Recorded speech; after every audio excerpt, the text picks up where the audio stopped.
방금 전에 읽은 말씀을 가지고 은혜 받은 사람들이라는 제목으로 하나님 말씀 함께 나누도록 하겠습니다. 필립 얀 씨가 쓴 역작 중에 놀라운 하나님의 은혜라는 책이 있습니다.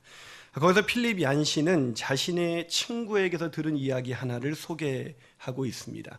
그의 친구가 버스를 탔는데 옆자리에 앉은 여성분이 그 건너편에 앉은 남성분과 나누는 이야기를 우연히 듣게 된 것입니다.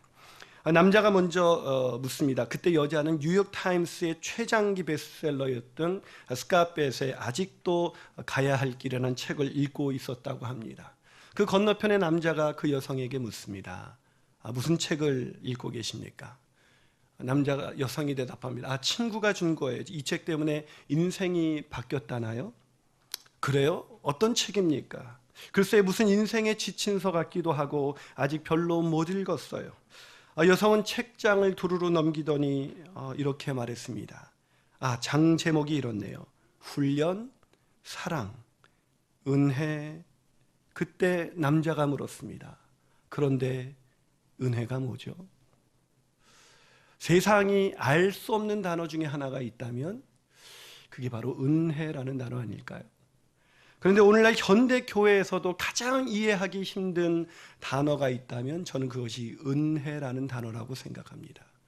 무슨 말입니까, 목사님? 은혜를 모르다니요.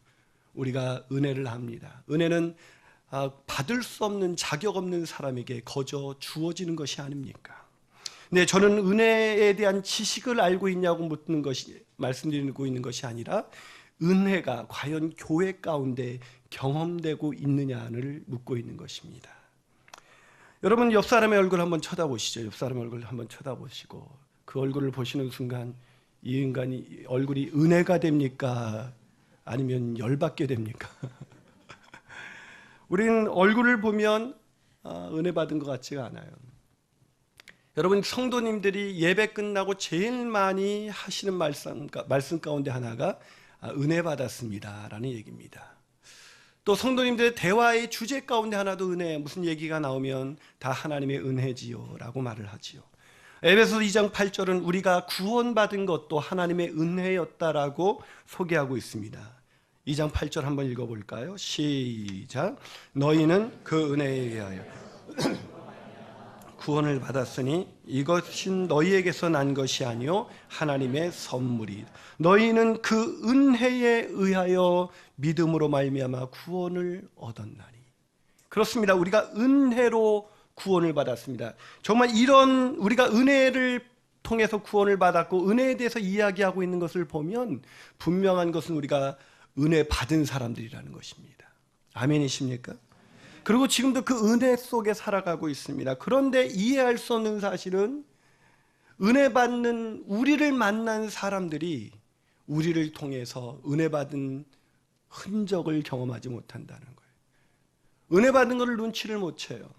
왜 사랑에 빠지는 사람은 숨길 수 없다고 하지 않습니까? 왜 얼굴에 티가 나거든요.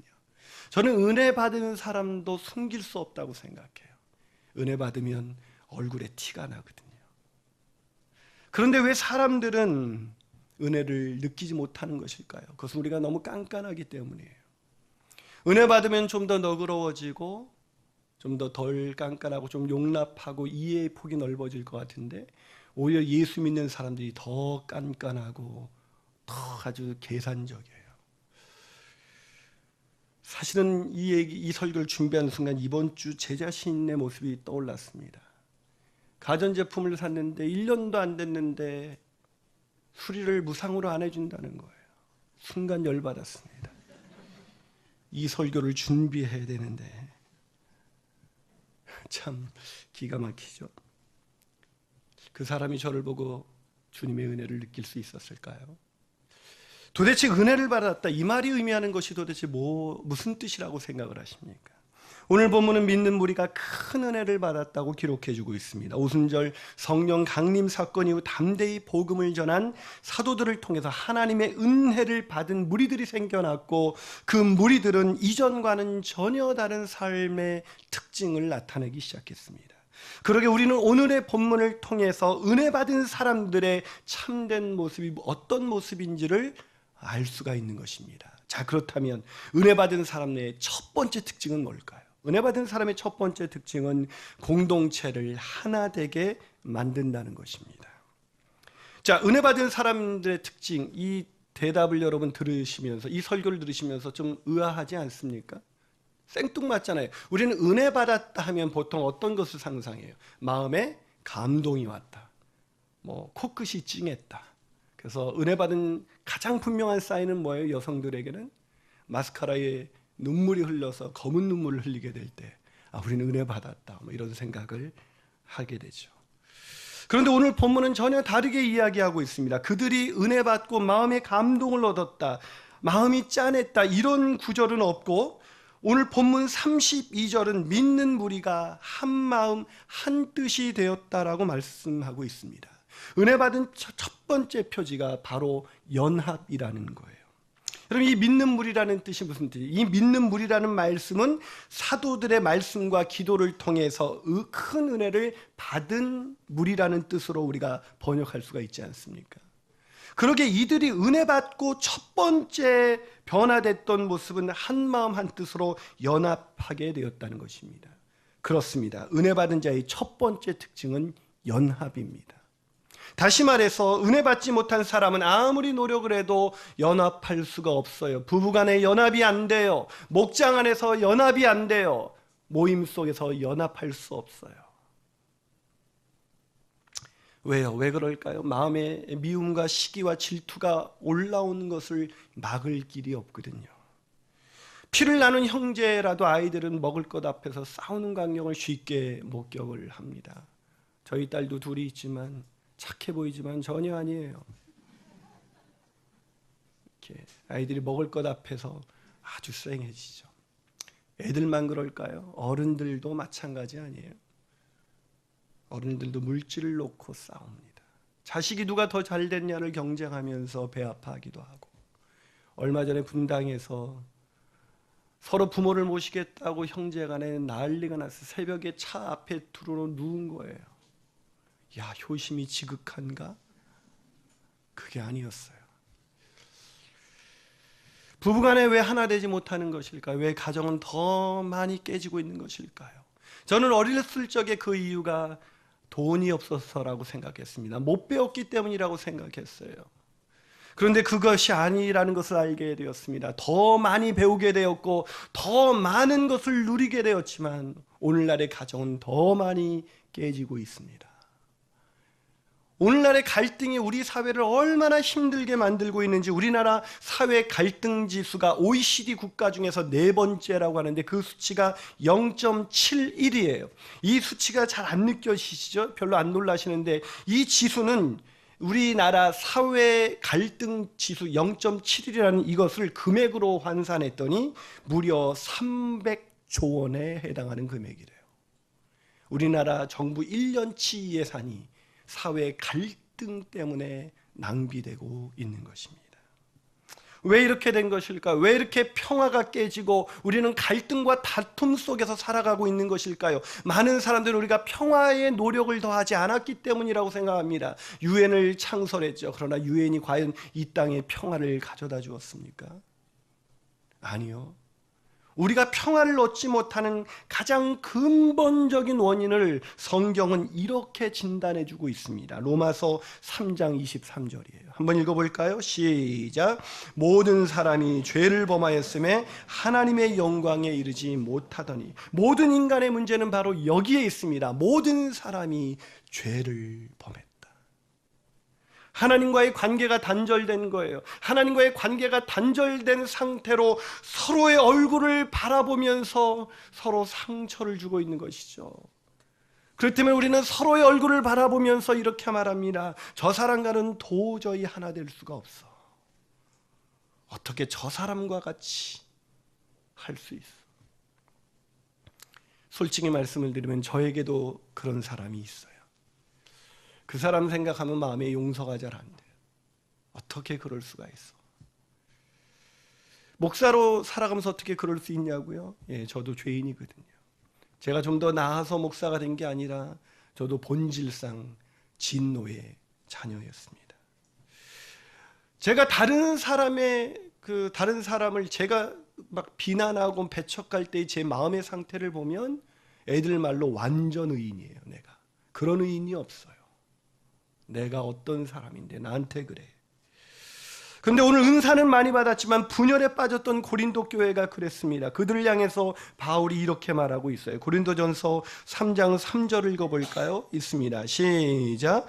너희는 아직도 육신에 속한 자로다. 너희 가운데 시기와 분쟁이 있으니 어찌 육신에 속하여 사람을 따라 행함이 아니리요. 아직도 육신에 속한 자로다. 여러분, 믿는 사람인 오늘 고린도 전서는 믿는 사람들에게 쓰여진 서신이에요. 하나님의 은혜를 깨달은 사람들에게 쓰여진 서신입니다. 그런데도 그들에게는 시기와 분쟁과 다툼이 있었습니다. 왜요? 그들이 육신에 속했거든요. 하나님의 은혜를 까맣게 잃어버리고 자기가 은혜로 구원받았다는 것을 잃어버린 채 자기의 육신을 생각하면서 말하고 있는 거예요. 이 성경 구절을 읽는 순간 저에게는 이런 음성이 들렸어요. 김 목사, 내가 아직도 은혜의 지배를 받지 않고 육신의 지배를 받고 있는구나. 사랑하는 여러분, 은혜 받은 자의 첫 번째 특징은 연합입니다. 가정과 목장이 연합하는 그런 아름다운 인생을 사시기를 축복합니다. 한 발 더 나아가서 우리 은혜 받은 사람의 두 번째 특징은 무엇일까요? 그것은 은혜를 어려운 이웃과 나눈다는 거예요. 이건 너무나 당연한 얘기 아니에요? 은혜 받았으면 은혜를 나누어야 사람이죠. 세상 사람들도 은혜를 받았는데 은혜를 나누지 않으면 짐승이라고 말해요. 세간에서도 은혜를 모르고 사는 사람들은 짐승 취급을 받는 것입니다. 그런데 놀랍게도 우리는 하나님의 은혜, 한량없는 은혜, 그 은혜를 받고도 그 은혜를 나누지 않습니다. 주는 데 인색하죠. 받는 데는 기뻐하지만 주는 데 인색해요. 제가 한번 제 생활 설교 준비를 하다 말고 이런 상상을 해봤어요. 만약에 일주일간의 제 삶을 누군가가 CCTV로 녹화했다가 오늘 설교 전에 먼저 틀어주면 어떻게 될까? 짐작이 되세요? 짐작 못 하실 거예요. 상상 이상이거든요. 참 돌아봐도 부끄러워요. 이번 주에 있었던 가전제품 사건만 해도 그분이 나를 보고 저 인간 진짜 깐깐하다. 하지만 오늘 사도행전에 나타난 성도들은 달랐습니다. 본문 34절과 35절을 볼 거예요. 한번 있습니다. 시작. 그 중에 가난한 사람이 없으니 이는 밭과 집 있는 자는 팔아 그 판 것의 값을 가져다가 사도들의 발 앞에 두매 그들이 각 사람의 필요를 따라 나누어 줌이라. 오늘 본문을 보면 그들이 큰 은혜를 받았다라고 기록하고 있습니다. 사도들의 말씀을 듣고 큰 은혜를 받은 거예요. 그렇다면 도대체 그들은 어떤 은혜를 받았길래 그 모든 것을 나눌 수가 있었던 것일까? 그 말씀이 뭐였습니까? 그 말씀이 33절에 있어요. 도대체 무슨 말씀을 들었길래 은혜를 받았던 것일까? 33절 읽어봅니다. 시작. 사도들이 큰 권능으로 주 예수의 부활을 증언하니 무리가 큰 은혜를 받아. 무슨 은혜를 받았습니까? 복음을 들은 거예요. 복음이 무엇입니까? 죄와 허물로 망가진 나를 위해서 하나님의 아들 예수 그리스도께서 십자가에서 죽으시고 부활하셨다. 무슨 말입니까? 그들이 받은 큰 은혜라는 게 우리가 생각하는 그런 은혜가 아니었다는 거예요. 그들이 받은 은혜는 뭔가 아파트 값이 엄청 오른 은혜가 아니었어요. 복권에 당첨된 것도 아니었습니다. 자식이 잘 되고 병이 나은 것도 아니었어요. 그들이 원하는 대로 무엇인가 이루어진 것이 아니었습니다. 뭔가 물질이 넉넉해지는 부어주신 하나님의 그 큰 은혜 때문에 그 물질을 나눈 것이 아니었습니다. 그들이 받은 은혜가 뭐였습니까? 그들이 받은 은혜는 십자가의 은혜였어요. 복음이었단 말이죠. 하나님이 나 같은 죄인을 위해서 십자가를 지시고 사흘 만에 부활하셨다. 그래서 누구든지 이를 믿는 사람마다 그들의 구원자여 주님이 되신다. 이 말씀을 듣는 순간 그들의 마음속에는 이것들을 이웃과 나누지 않으면 안 되는 마음이 부어지기 시작했어요. 왜요? 여러분, 그렇다면 그 은혜는 우리도 이미 받은 은혜가 아닙니까? 우리도 이미 알고 있는 은혜잖아요. 그런데 어떻게 이들과 우리의 삶의 스타일은 그렇게 다를 수가 있는 것일까요? 왜요? 그들은 복음의 지배를 제대로 받는 사람들이었거든요. 그들에게 복음은 생각하면 생각할수록 한량없는 하나님의 은혜였어요. 메마른 은혜가 아니었습니다. 과거의 은혜가 아니었습니다. 그들에게 은혜는 지금도 그들의 마음을 움직이고 있는 생명이었어요. 그래서 가난한 사람들과 자기 것을 나누지 않으면 안 되는 열정이 그들 안에 있었던 거예요. 억지로 구제에 참여한 것도 아니고 누군가 선동한 것도 아니었습니다. 목장에서 구제원금을 걷자고 해서 구제원금을 억지로 모아서 낸 것이 아니었어요. 생각하면 할수록 그들은 하나님의 은혜라고 생각했던 그 은혜가 그들의 마음을 나눔으로 인도한 거예요. 사랑하는 여러분, 그렇다면 이쯤에서 우리가 중요한 질문을 한번 던져야 하지 않겠습니까? 여러분, 은혜 받으셨습니까? 이 질문 가지고는 우리가 은혜를 받았는지 안 받았는지 확인할 길이 없어요. 질문을 바꾸어 볼까요? 은혜 받은 것을 나누며 살고 계십니까? 소외된 이웃들과 물질을 나누며 살고 계십니까? 저는 은혜 받은 것을 이 자리에 와서 누군가가 간증했냐는 것을 말씀드리는 게 아니에요. 은혜 받은 사람들은 은혜를 나눕니다. 그게 아니라면 우리가 받은 은혜는 하나님의 은혜가 아니었고 김인환 목사의 설교의 어떤 부분에 조금 마음이 움직였던 것뿐이에요. 기억하십시오. 은혜를 나누며 살지 않는다면 우리가 받은 은혜는 하나님의 은혜가 아닙니다. 잠깐 누군가를 도와준 적은 있지만 계속해서 소외된 이웃과 물질을 나누고 싶은 마음이 들지 않는다면, 또한 누군가와 물질을 나눌 때 아깝다는 생각이 든다면 우리가 받은 은혜는 잠깐 느꼈던 감정적 카타르시스였지 하나님의 은혜는 아니었을 것입니다. 하나님의 은혜가 무엇이었습니까?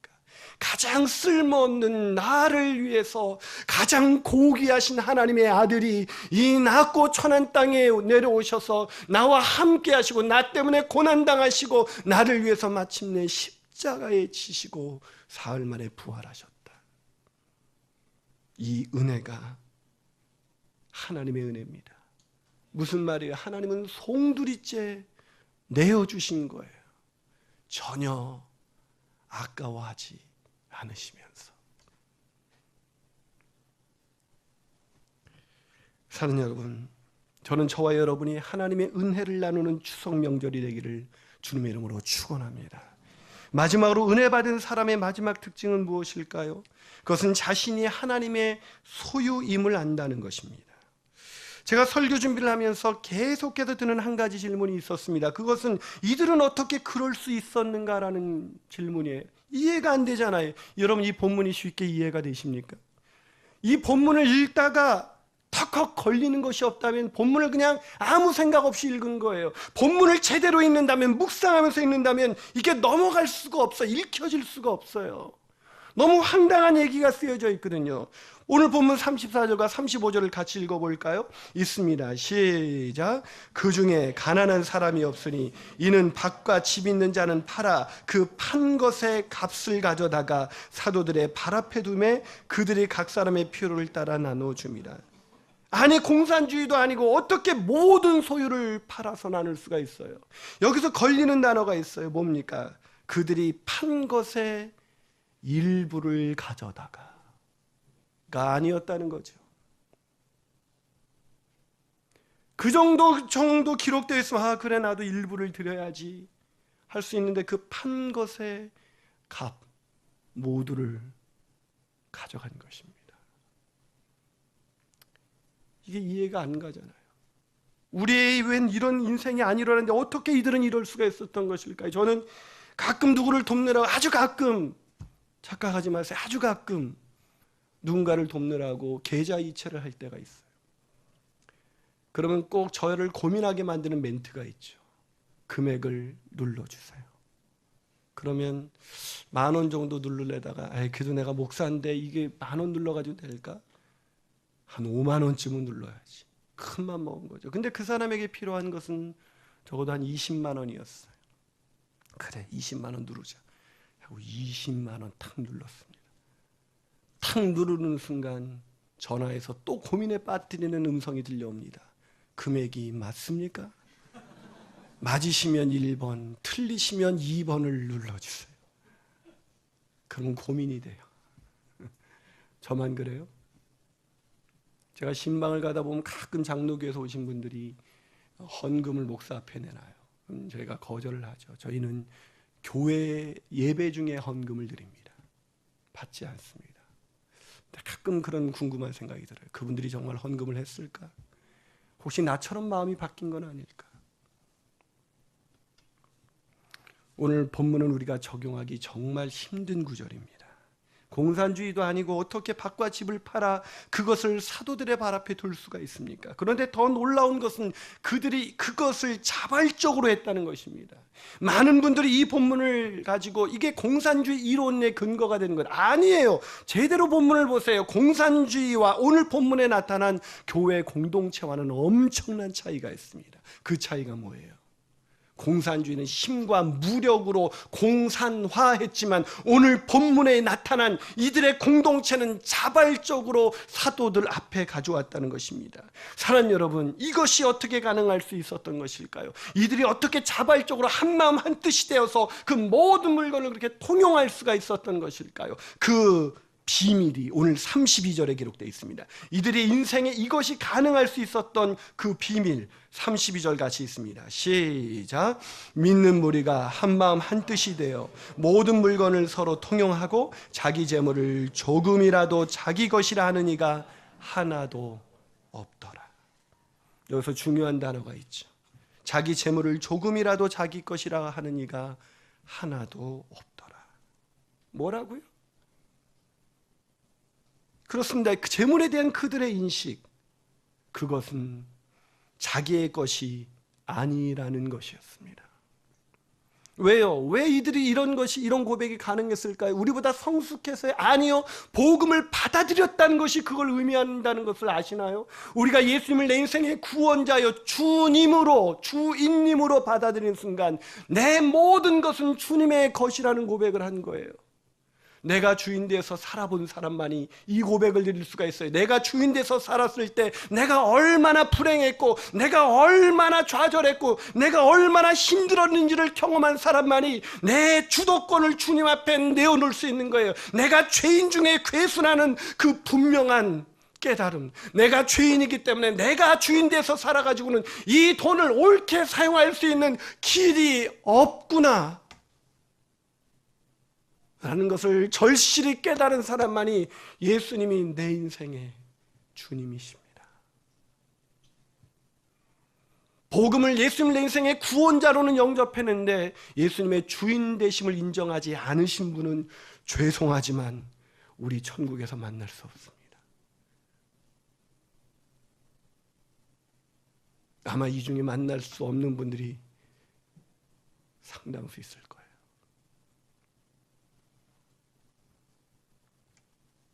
사랑하는 여러분, 이쯤에서 또 한 번 중요한 질문을 던져보십시오. 우리의 주님은 누구세요?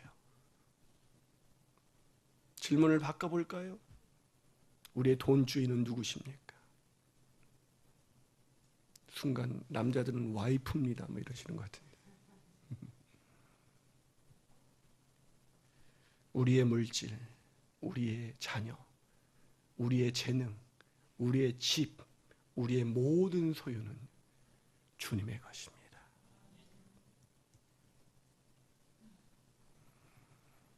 그것이 아멘이 진실된 삶이라면 그 고백대로 우리에게 누군가를 도운다고 한들 그것이 어찌 우리의 도움이겠습니까?